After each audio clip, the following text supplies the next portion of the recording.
ஒரு காலத்துல நம்ம வீரன் சேர நாட்டு சிற்றரசன் ஒருத்தங்கிட்ட படை தளபதியா இருந்தான். ஒரு பெரும் போர்ல அந்த சிற்றரசன் தான் கிட்ட இருந்த சில ஊர்களை எதிரி நாட்டுக்கு அடிமதானமா எழுதி கொடுத்துட்டான். அதுல ஒண்ணுதான் இந்த வீரனூர். நம்ம வீரனோட பூர்வீகம். இந்த ஊர்களை எல்லாம் தானமா கொடுக்க கூடாதுன்னு வீரன் அரசனை எதிர்த்து நின்னான். இதனால கோபமான அரசன் வீரனை கொல்ல முடிவெடுத்தான்.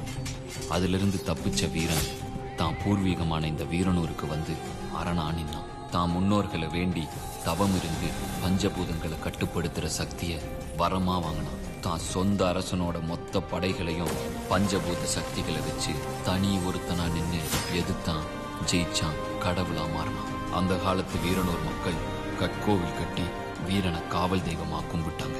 காலப்போக்கில் அந்த கட்கோவில் மண்ணுக்குள்ள புதஞ்சிருச்சு. வீரங்கோயிலுக்கு கீழே இன்னமும் அந்த கட்கோவிலும் வீரன் சிலையும் அப்படியே இருக்கு.